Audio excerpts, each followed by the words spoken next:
Welcome everybody, and thank you for being here today. This is the first training for the Grassroots Advocacy team on the state level.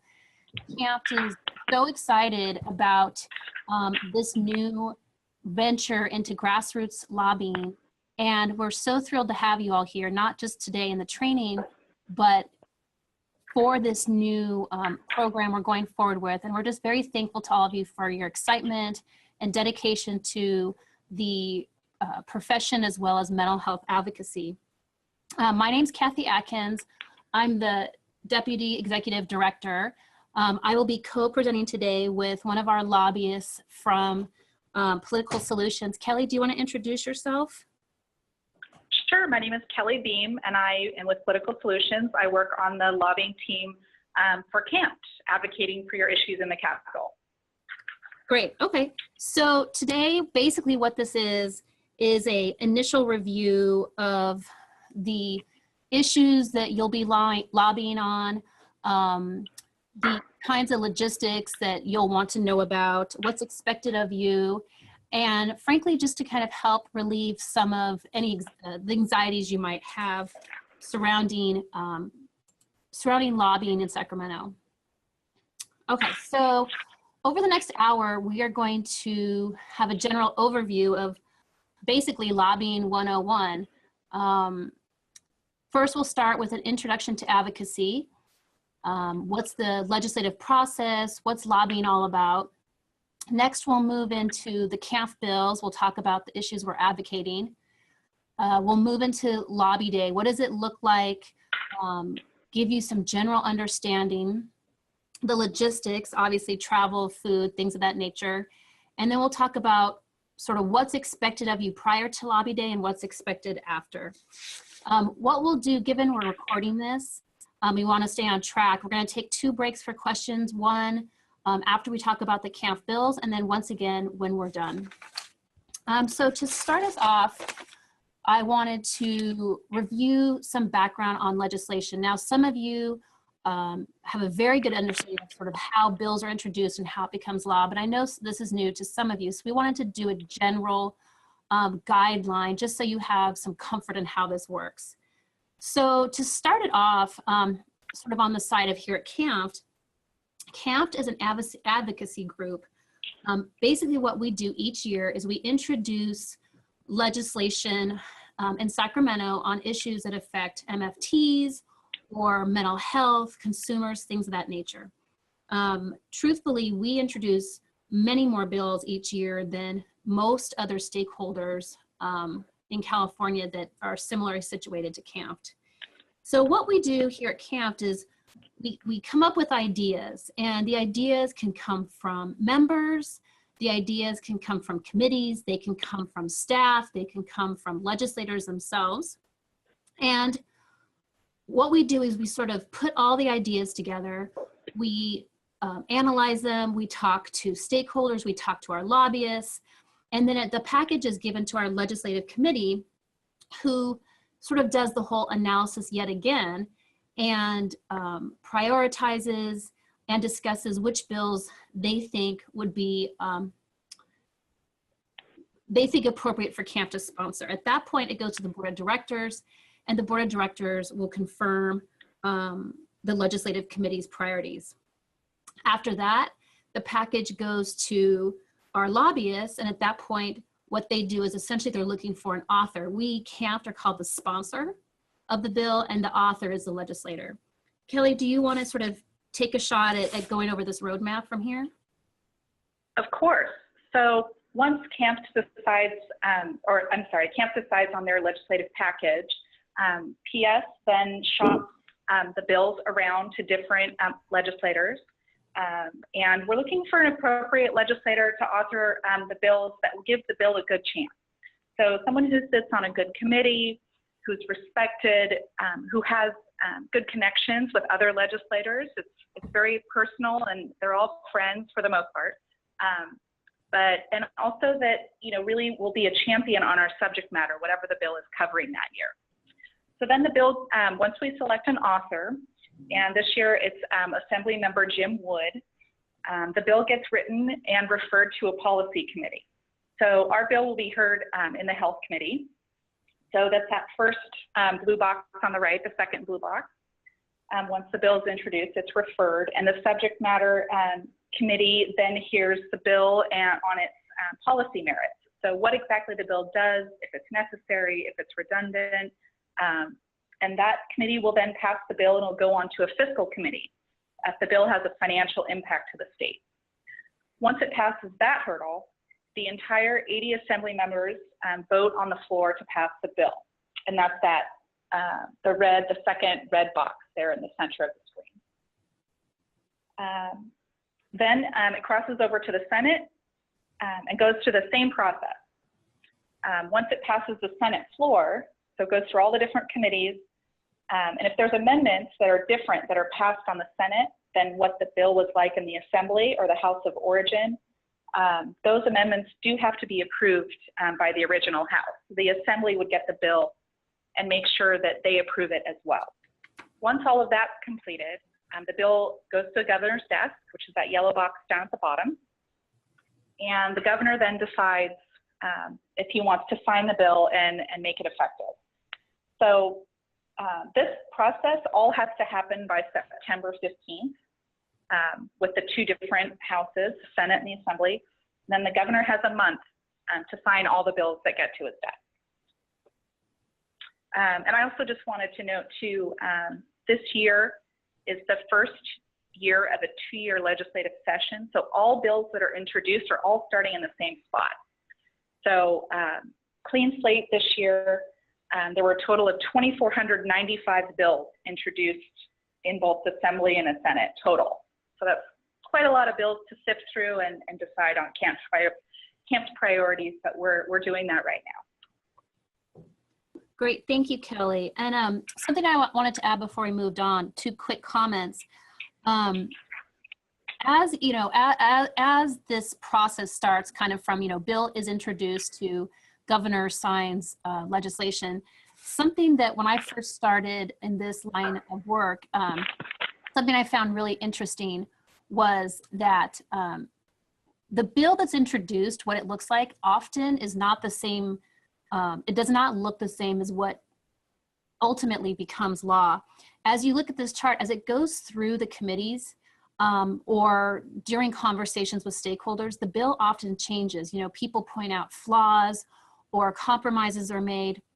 And so I just think it's important to note that often, and you'll see this with CAMFT bills if you pay close attention, it makes changes as it goes through. And so often the bill you start with is not the one you end up with. Not that it's flawed in the end, but it often does take a different shape and form through compromise. Okay, so moving to the next one. So now I wanted Kelly to hopefully kind of talk about lobbying generally. What does it look like? What is it? Things of that nature. Kelly, can you take it? Yeah, of course. Sure. So this process, it doesn't necessarily just define what the lobbyists do here in Sacramento that work on CAMFT's behalf. Everyone in the process has a different and important role. So PS is here to help CAMFT staff and members navigate the process and help to take the right actions at the crucial time in order to get the legislation or support or oppose bills passed or defeated that we want that year. So there's the lobbyists, there's grassroots advocacy, so individuals like yourself going to voicing their concerns, writing letters, showing up for committee, things of that nature. Even the legislators have to talk to other legislators in order to gain support on their bill. So it's not just on lobbyists and advocates, it's also legislators working each other in order to get their agendas passed. But lobbying is essentially attempting to influence the decisions made by elected officials. And typically that's in order to gain their support to vote for CAMFT's bill in each part of the process. That could also mean defeating a bill that we dislike. So, pointing out flaws in that bill and convincing people to not move the bill forward in the process. Those bills could impact MFT's practice, make it more difficult, or reimbursements or things of that nature. How is it done? You can educate the legislator and their staff.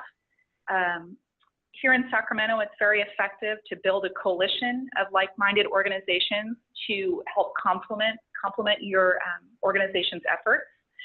So CAMFT is already working on gaining coalition partners that will have the same messaging as they do in order to reinforce the message to legislators, staff, and of course with the governor. So it's also important to know the history and facts, including personal stories, and sharing the information during meetings and in letters, and in your district and locally as well. It's also very important to anticipate opposition's arguments. So if you're like our sponsored bill for this year, we need to anticipate what opponents of the bill might say so we can address their concerns and what they have going on.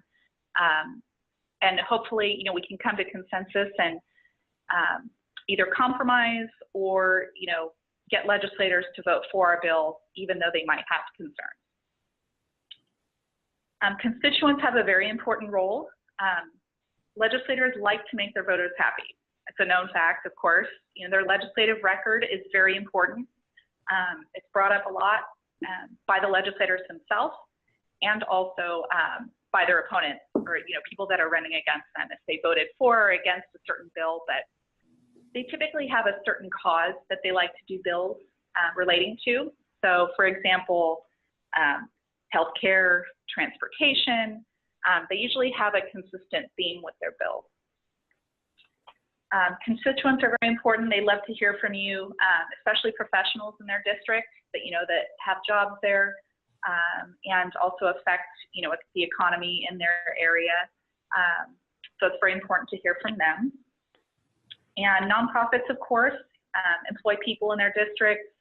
We typically, or CAMFT, will act as an expert in subject matter areas and provide background information. It's impossible for legislators to be experts in everything. So they really do look to nonprofits who have a good foundation and institutional knowledge on various subjects. Also, just wanted to mention, CAMFT staff and the legislative committee are important as experts on our bill. And also when, we're going over, the thousands of bills that have been introduced, they are able to speak to, if a bill has already been attempted, what the flaws were with it, does this new version address those concerns? We really look to them as subject matter experts, and so do legislative staff with nuances with bill language. So, we really rely on them as well. And it's also important to be a good bill sponsor. So, when we're working with Assemblymember Wood's office on our sponsored legislation, we want to make sure to provide them all the information they need and be very available to answer questions or testify in committee as to the subject matter and examples of, how the legislation will impact MFT practice.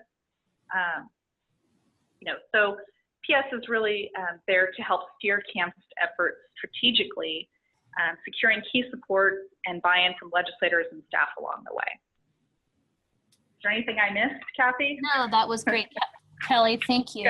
Something I wanted to add quickly was when we talk about lobbying, it's important to note that reputation and things of that nature are very important on this level.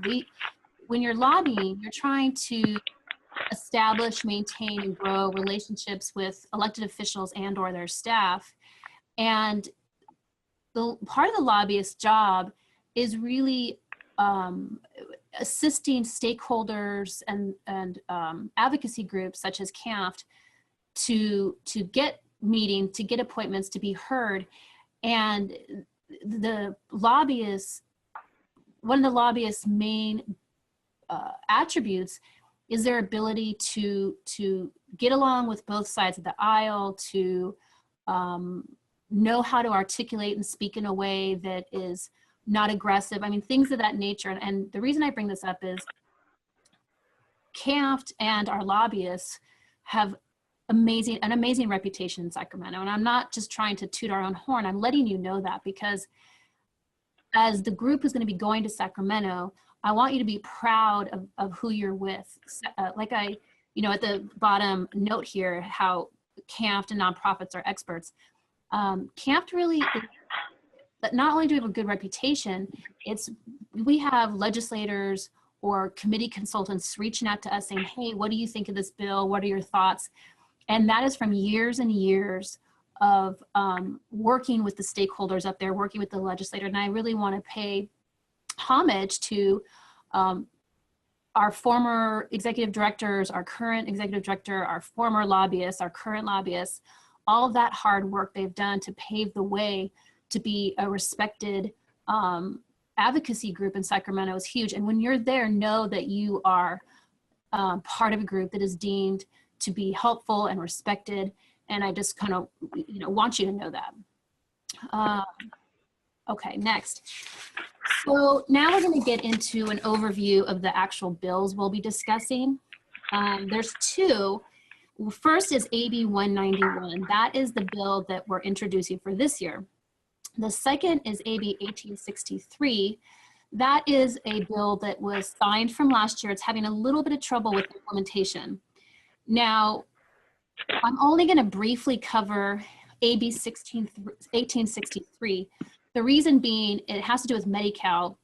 And frankly, with all the issues going on right now with the ACA and Medi-Cal expansion and sort of what our future holds here, the chances of us lobbying on the second one is very small.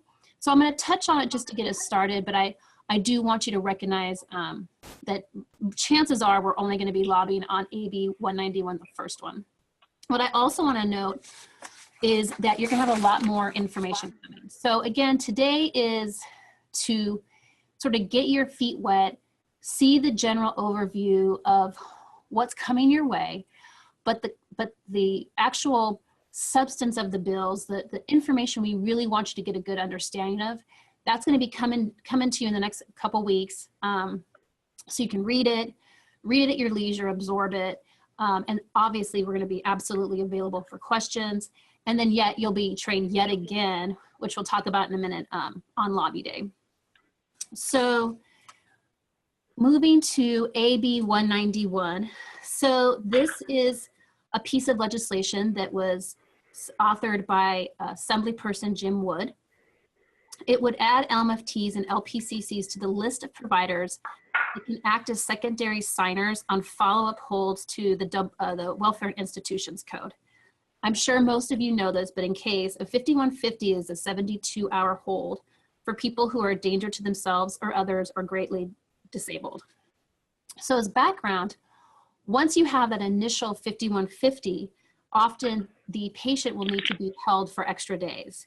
So in order to do that, there's a 5250, which will add an extra 14 days, a 5260, which adds an additional 14 days beyond that, and then the 5270, which is an extra 30 days. Right now, in order to do any of those holds, you need a second signer. The reason is, I mean, you're taking away these patients' freedoms and rights. I mean, that is not something you want to do haphazardly. And so in order to do it, you need two signatures. You want two people showing that, yes, this is the right decision, we're all on board. So in the law right now, it says that second signer, that second person, needs to be a psychiatrist, a psychologist, a social worker, or a registered nurse. Well, obviously CAMFT has a problem with that, not just because we think LPCCs and LFTs are capable, but frankly, they're often on the treatment teams and even the primary of the patient. And so at this point, even though they're on the team, sitting right in there, they can't sign as that secondary person. The results of it are you have some patient safety and rights at issue. You also have community safety being a potential problem if this person is let go earlier than they should be, given a lack of resources or person available. There's hospital liability. There's also issues of continuity of care. So not having the ability to find that second person is concerning on numerous levels, as well as, like I said, LMFTs and LPCCs are qualified and should be given that ability. Right now, we've started reaching out to stakeholders, and what we've heard is the California psychiatrists will be supporting the bill. The California Hospital Association will be supporting the bill. The California Nurses Association is taking a neutral position, which is very common and absolutely okay.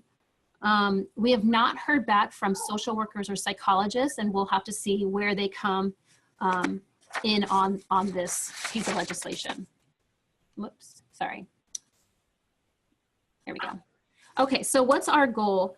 Our goal on this bill is when we are there lobbying to talk to the legislator that you're meeting with and ask them, will you vote yes on AB 191 when it's heard in committee? Before I move on to the next piece of legislation, Kelly, is there anything you wanted to add?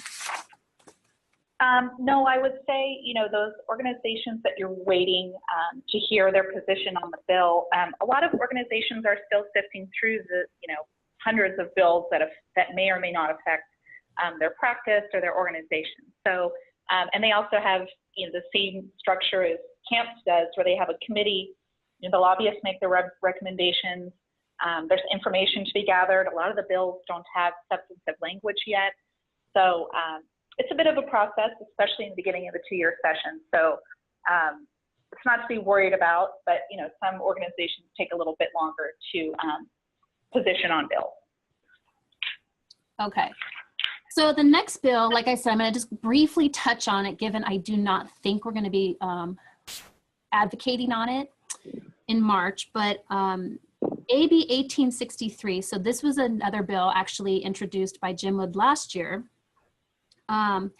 This bill is, as background, it was a bill allowing LMFTs to be reimbursed as Medi-Cal providers at federally qualified health centers and rural health centers. These centers serve underserved populations or areas. We introduced this bill in 2012 as well as 2015. In 2012, it didn't really go that far. 2015 was actually vetoed, not because of the merits of the bill, but just because it costs money. When this bill was introduced in 2016, it was signed, which was wonderful news. This is great news for MFTs for jobs, as well as the consumers in these areas that do not have access to providers. So this was great. The implementation started.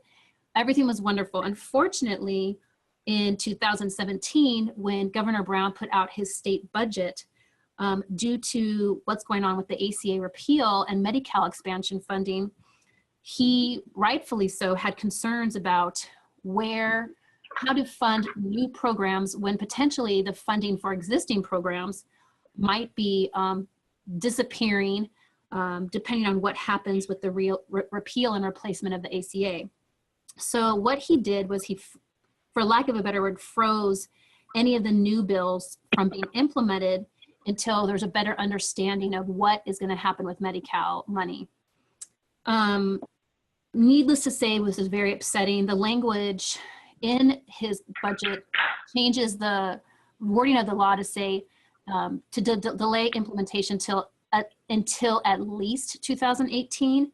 The reason we're concerned is not only because of the delay, but given the language, someone could argue, well, we don't need to implement it till 2040. So this is concerning. What our goal, if we do choose to advocate on it, is to restart implementation, or at a minimum, at least remove the until at least language. Like I said, depending on the atmosphere and the palette of the legislators on the whole ACA Medi-Cal funding is whether we will be advocating on this bill. Again, my guess is we will be sticking to AB 191, our 2017 bill on 5150s. Kelly, do you have anything to add?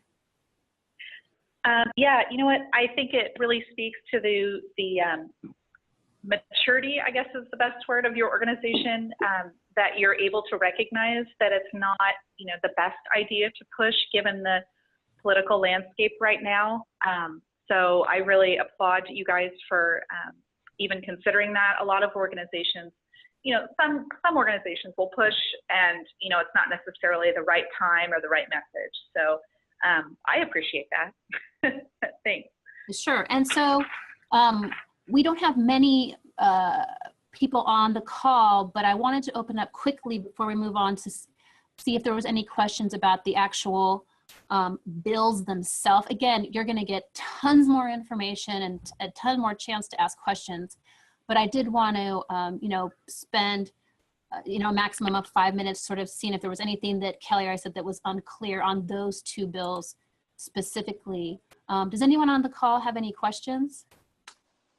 Not at this time, thanks. Okay. No. Okay, so moving on. Let's see my computer here. Okay, so lobby day, what's it gonna look like?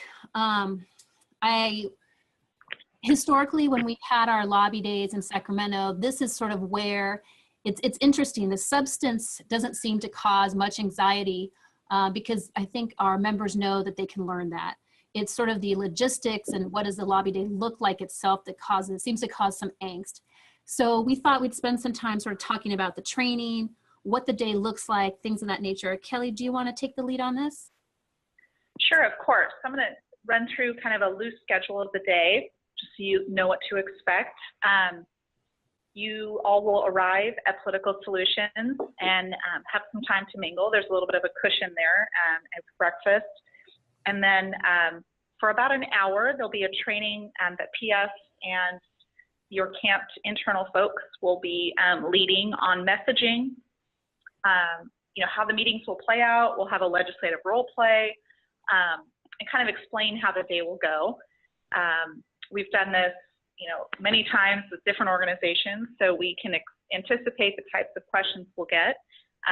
We also have a couple of different speakers visiting us in the morning. So as of right now, we have Maggie Merritt, Executive Director of the Steinberg Institute, coming to speak to us. And during lunch, we're also going to have Dr. Wood visiting. And we also would like you to eat with your groups that you'll be going around in the afternoon and meeting with legislators. So you can discuss roles and who will be saying what during the meeting if you feel comfortable. After that, meetings in the afternoon are on half-hour increments. They're each a half an hour. So you'll have 4 legislative meetings in the afternoon. And then we're all going to meet up and present Assemblymember Jay Obernolte the CAMFT 2016 Legislator of the Year Award, either in his office or on the Assembly floor. It hasn't been decided yet. And then we're all going to come back to Political Solutions to debrief and to talk about, how the meetings went, if there were any questions or concerns we should address. So that's kind of the run of the day. And we'll be wrapping by like 4:30.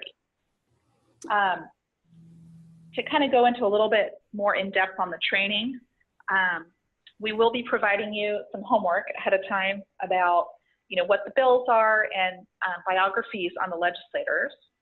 So it's important to, you might be a little nervous showing up, but there will be a group leader.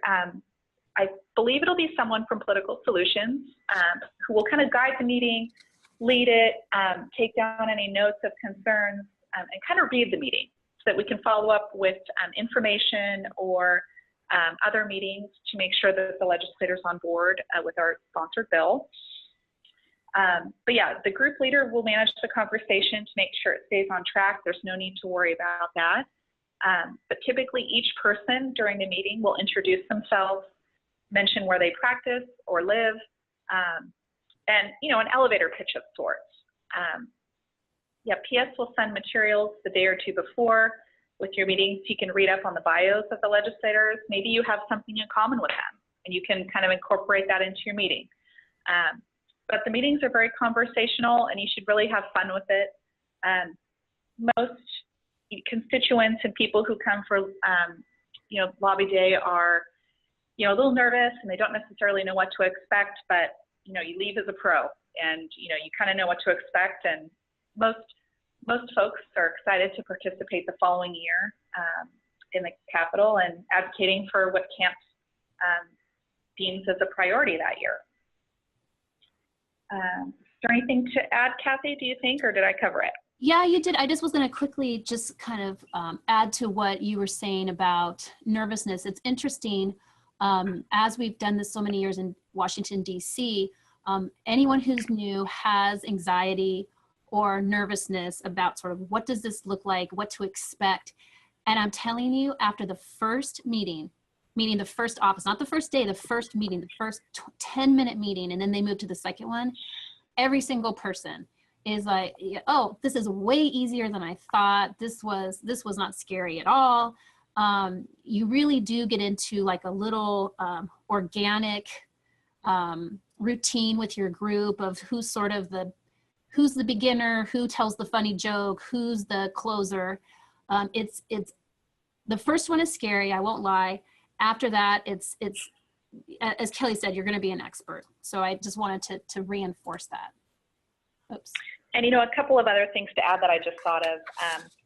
You know, your group leader is there to handle any questions that might put you on the spot. I mean, it doesn't happen very often, but when it does, it's kind of, you know, what are they asking? I don't know. And it's completely okay to say, I don't know the answer. Let me get back to you. I'll provide information to your staff.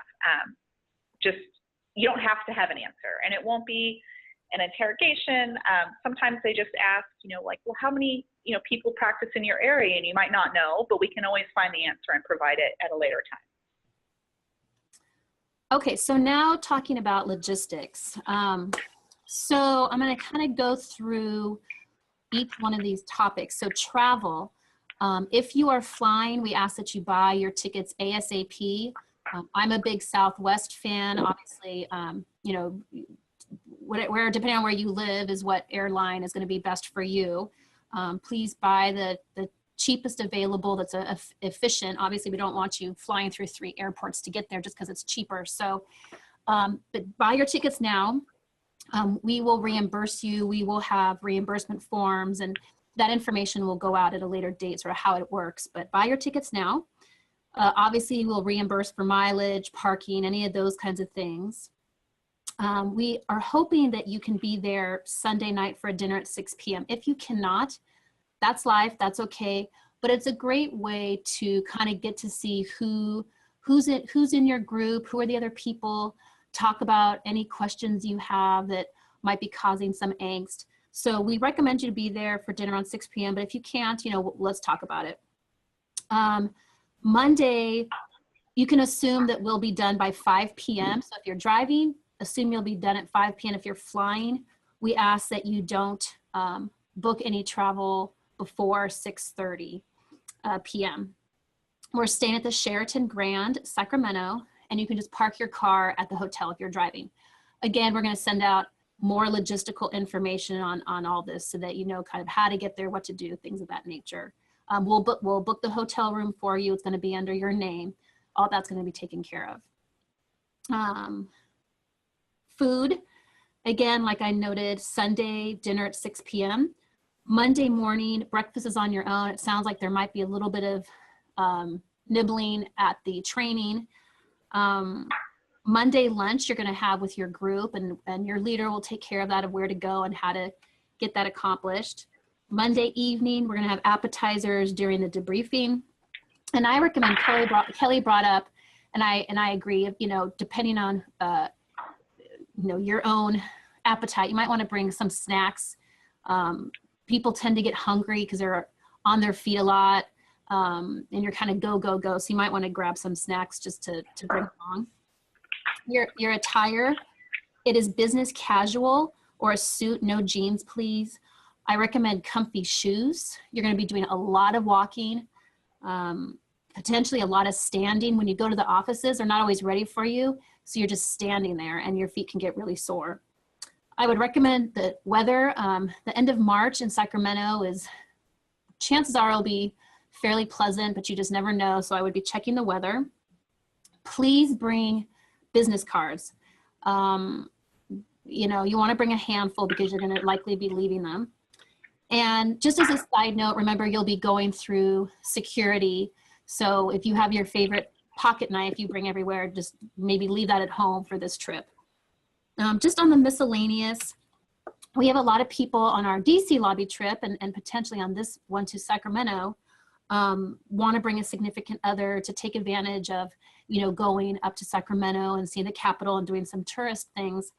That's totally fine. If you're going to stay extra nights, let us know so that we can try to get that lowered hotel rate for you.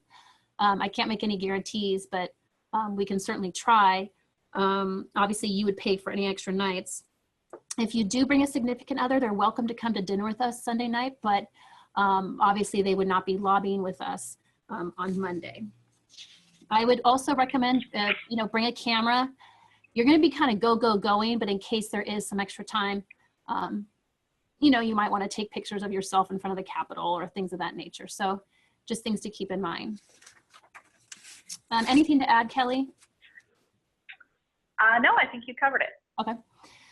So here's things to do before lobby day. So like Kelly and I have both mentioned, you're going to be getting a lot of reading material, you know, background on the bills, fact sheets, highlighting MFT, experience and qualifications, just so that you have all the substance you need to talk about the bills or talk about why MFTs are so wonderful, things of that nature. We just ask that you read it before you get there. Certainly I'm available or Jill's available to answer any questions. And we want you to be comfortable. We want you to know it. So take a look at it when it comes and, you know, certainly let us know if you have any questions. Another thing is we ask that you talk to some of your colleagues. Obviously, therapists work in different kinds of settings, and most of you don't work in the hospitals. So what we ask is that you just talk to your colleagues. Do you know anyone who works in a psychiatric hospital or a crisis center, or and what's their familiarity with the holds, with the extended holds?